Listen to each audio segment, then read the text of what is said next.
Joanne Woodward was once one of the brightest stars in Hollywood.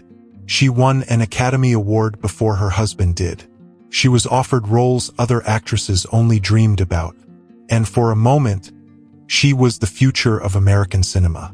But then she fell in love with a man whose charm, talent, and quiet intensity would soon make him a legend, Paul Newman. Together, they became Hollywood's golden couple. Beautiful, elegant, and deeply in love. From the outside, it looked perfect.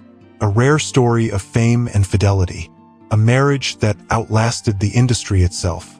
But behind the still photographs and award show appearances, there was something quieter happening. Joanne Woodward, the rising star, began to fade. Her name stopped appearing in headlines. Her performances became less frequent. Her career, once blazing, slowed to a whisper, and no one really asked why. Until now, at 94 years old, Joanne can no longer speak for herself. The Alzheimer's disease that crept in over a decade ago has taken much of her voice. Joanne didn't just step away from the spotlight. She gave it up. For love, for marriage, for Paul. And whether she ever regretted it is a question that haunts the people who knew her best. Because what she gave up wasn't just a role or a red carpet or a trophy. It was something far more personal and far more heartbreaking. Long before she became known as Paul Newman's wife, Joanne Woodward was a rising star in her own right. Born in 1930 in Georgia, she was smart, striking, and fiercely independent. A woman with a sharp mind and a natural command of the stage. She studied drama seriously, not for fame or glamour, but because it stirred something deep within her. In the early 1950s, she moved to New York and threw herself into the world of theater and live television, where she quickly built a reputation as one of the most promising actresses of her generation. She wasn't chasing celebrity. She was chasing depth, truth, and artistry, and it showed. Directors admired her discipline. Producers noticed her instincts. Critics called her the next great dramatic actress. While so many others were cast based on looks, Joanne earned her place with raw talent. Her breakout moment came in 1957 with The Three Faces of Eve. The role was demanding, emotionally draining, and unlike anything most actresses were offered at the time. But Joanne took it on with fearless intensity and won the Academy Award for Best Actress. She was just 27 years old. That win changed everything. Suddenly, studios were calling. The press hailed her as a new kind of star, elegant, intelligent, serious. She wasn't just playing parts. She was becoming the character. Joanne Woodward wasn't the wife, the mother, the secretary. She was the story. And for a time, it looked like the next decade would belong to her. But right at the cusp of that ascent, something else entered the picture. Paul Newman. They met while working on the Broadway production of Picnic. He was magnetic, quiet, married. She was cautious, professional, but clearly intrigued. What began as friendship slowly turned into something more. Joanne didn't chase Paul. In fact, she resisted. He had a wife, children, and a life she didn't want to disrupt. But the connection between them was undeniable. Over time, the relationship deepened, and when Paul's first marriage ended, the two of them married in 1958. From that point on, their names were linked, not just romantically but professionally. Paul and Joanne became a brand unto itself. Yet here's what many people missed. When Joanne married Paul, she was the bigger star. She was the one with the Oscar. She was the one headlining studio films. Paul was still proving himself. But within just a few years, the dynamic would shift. Audiences couldn't get enough of Paul Newman's steely blue eyes and leading man charm. As his fame soared, Joanne slowed. She continued to act, beautifully, powerfully, but she never pushed for the spotlight. And little by little, people stopped talking about her as a star in her own right. They saw her as Mrs. Newman. It didn't happen all at once, but it did happen. Joanne Woodward, the Oscar winner, the serious actress, the star of Eve, became Paul Newman's elegant, supportive wife. And for decades, very few people ever asked what she had left behind.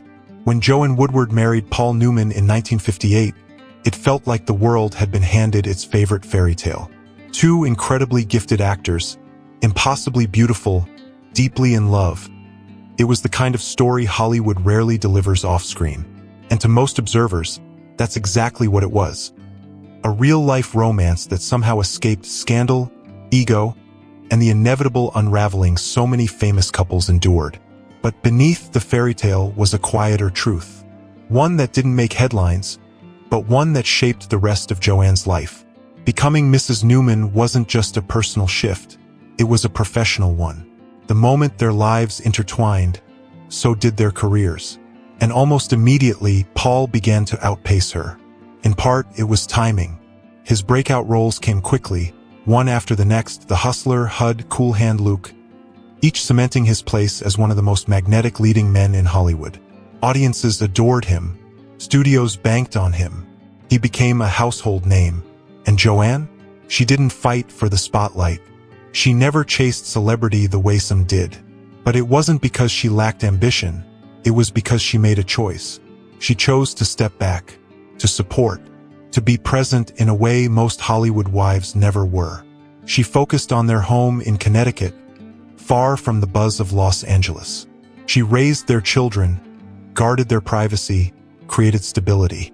And while Paul traveled, filmed, and built his growing empire, including his beloved food brand, Newman's Own, Joanne remained the steady center of their world. Friends often remarked how much Paul leaned on her. She was his grounding force, his conscience, his compass. He credited her with keeping him from losing himself in fame. But in the process, did she lose herself? In public, she was always poised, always gracious, but those close to her noticed the shift. Once known as a fierce, independent talent, she now seemed to orbit Paul's world. His premieres, his causes, his spotlight. Even when they acted together, on films like Mr. and Mrs. Bridge or Rachel, Paul was often given more press, more credit, more attention. He directed her in Rachel, which earned her another Oscar nomination. But even then, the narrative tilted toward him. Paul Newman's brilliant direction showcases his wife's talent. She smiled through it. She praised him endlessly. But slowly, her identity as a solo force in the industry was replaced by something quieter. She was no longer Joanne Woodward, Oscar-winning actress. She was Joanne Woodward, Paul Newman's wife. And while she never publicly complained, it didn't go unnoticed. In old interviews, you can hear it, in the careful pauses, the subtle phrasing. She spoke of motherhood with joy, of Paul with love, but rarely of herself. Rarely of what she wanted, or what she might have become had she stayed the course alone. This wasn't a woman who failed. This was a woman who chose and kept choosing. She chose love. She chose family. She chose a life behind the scenes. And for decades, the world saw that choice as noble, even enviable. But they didn't always ask what it cost her. By the early 1960s, Joanne Woodward had everything she was told would make a woman in Hollywood fulfilled. A handsome husband adored by millions. A home far from the glare of the spotlight. Children she cherished. And the respect of an industry that once called her a trailblazer. But what she no longer had, at least not fully, was momentum. Her Oscar win in 1958 should have launched her into the next tier of fame, alongside contemporaries like Elizabeth Taylor, Audrey Hepburn, or Katharine Hepburn. She had the chops, the dignity, the screen presence. But while they continued to climb, Joanne's rise began to slow. It wasn't because she lost her talent. If anything, her performances became more nuanced with time. Films like Summer Wishes, Winter Dreams, and The Effect of Gamma Rays on Man-in-the-Moon Marigolds showcased her range. But they weren't commercial hits. They weren't blockbuster vehicles. And they didn't keep her in the public imagination the way her early work had. She didn't chase the studio system or the spotlight. She stayed close to home, especially once their daughters were born. Paul was working constantly, often on location, often away. Joanne made the decision to keep things steady, to prioritize family, to stay available. It wasn't that she didn't want more roles. She did. But she turned down dozens of high-profile projects that would have required long shoots far from home. Projects that might have restored her to the top of the call sheet. But she said no, again and again, because saying yes would have meant saying no to her children, and to Paul. It's easy to celebrate that kind of devotion in hindsight. But inside the industry, it had consequences. Producers started assuming she was unavailable. Studios stopped sending scripts. Her name slipped quietly out of conversations she once dominated. Even when she delivered masterful performances on television, a medium she embraced later in her career, critics would praise her, but the general public barely noticed. She won Emmys, she collected awards, but the red carpets were long gone.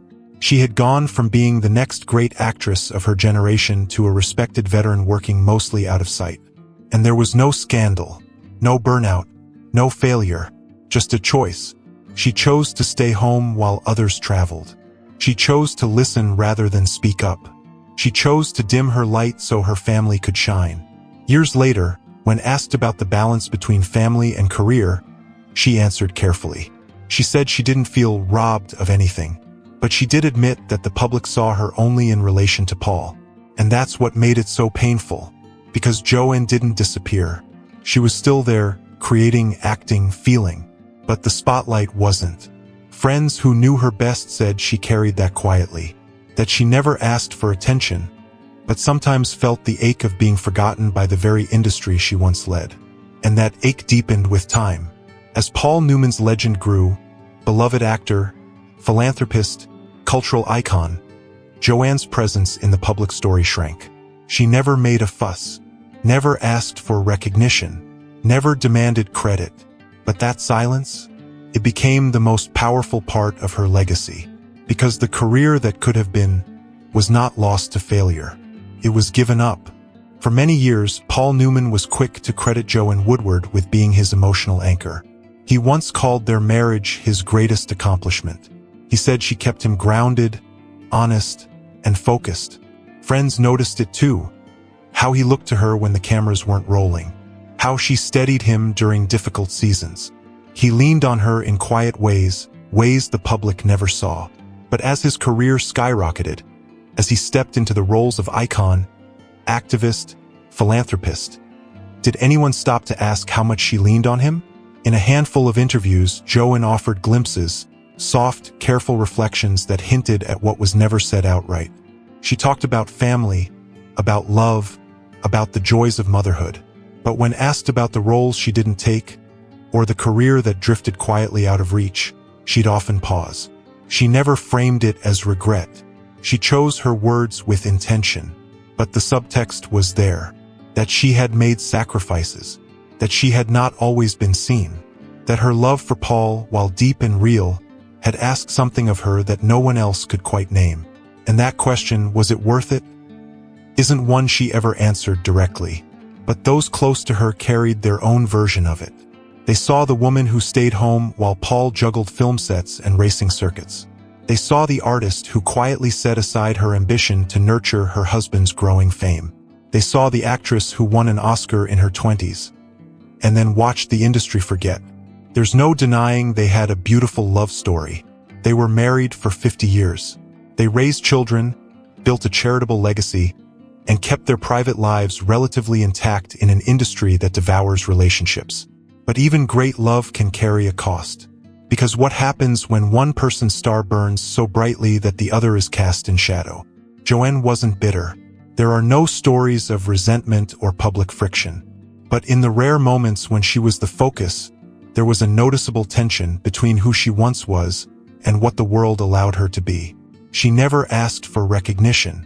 She gave it freely. She supported Paul with elegance and loyalty. But behind the curtain of their legendary marriage, she made decisions most people never saw. And the quiet toll of those decisions added up. Her artistic voice was never silenced, but it was muted. Her talent was never denied, but it was overlooked. Her spirit was never broken, but it was reshaped over time by sacrifice. And in the end, when Paul was celebrated and remembered as a titan of American cinema and philanthropy, Joanne was often mentioned as the loyal wife, the woman by his side. But she was more than that. She had been a star, pioneer, a woman with something to say. And whether or not it was worth it, whether love justified the loss of identity, is a question she may have wrestled with quietly for years. Now, as her memory fades, And as the world revisits her story, that question has come back to all of us. Not to judge her choices, but to finally see her. Today, Joanne Woodward is 94 years old. She lives quietly in Connecticut, far from cameras, far from scripts, far from the stages and sets where she once made her mark. For over a decade now, she's been living with Alzheimer's disease, a slow and painful erasure of memory, identity, and voice. She no longer gives interviews. She no longer steps into the spotlight. In many ways, the world has already begun to say goodbye. But something remarkable is happening. Something quiet and overdue. People are starting to see her again. Not just as Paul Newman's widow, not just as the graceful presence beside him, but as a woman whose story deserves its own chapter, whose legacy was never defined by fame, but by the choices she made when no one was watching. In recent years, her daughters and close friends have opened up about the kind of woman Joanne was: fiercely intelligent, stubbornly private, deeply committed to her family and her art. They've described a woman who held her marriage together not through showy declarations, but through daily acts of love. A woman who gave generously and asked for nothing in return. But they've also acknowledged the cost. They've spoken of the roles she turned down, the projects she passed up, the way she slowly disappeared from the Hollywood conversation, and how even when she deserved more recognition, more credit, more presence, she stayed quiet. Not out of weakness, but out of devotion. That's the part that now brings fans to tears. Not the illness, not even the career she could have had, but the quiet strength of a woman who gave so much of herself to someone else's dream. Joanne never complained, but those around her can now see the full shape of her sacrifice. She didn't just support Paul Newman's legacy. She helped build it, brick by brick, through choices the world never saw. She was the foundation beneath the legend, the partner who stayed steady while the spotlight turned elsewhere.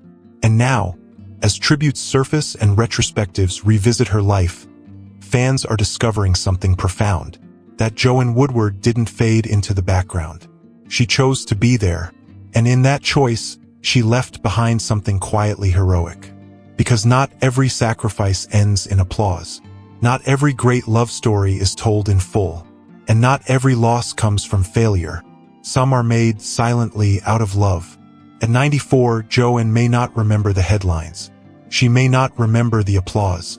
She may not even remember what she gave up. But now the world does. And that, after all these years, might be the... For decades, Joanne Woodward was seen as the elegant woman beside Paul Newman. But now the spotlight gently returns. Not for fame, not for spectacle, but for truth. She was a gifted actress, pioneer, an Oscar winner, and yet, she gave up much of her own spotlight to lift someone else's. She didn't make speeches about sacrifice. She didn't need to. Her life was the speech. Behind every photograph of Paul Newman was the woman who helped hold everything together. The mother who stayed, the artist who stepped back, the partner who kept her pain private. Joanne Woodward didn't vanish. She gave herself to something bigger than herself. And that kind of love, that kind of quiet strength is what fans are finally beginning to see. Now, as time draws its curtain, the world is giving her something she never asked for. Recognition, understanding, grace, not just for the roles she played on screen, but for the role she played in someone else's life, flawlessly, completely, and without regret. For more emotional stories, check out this video.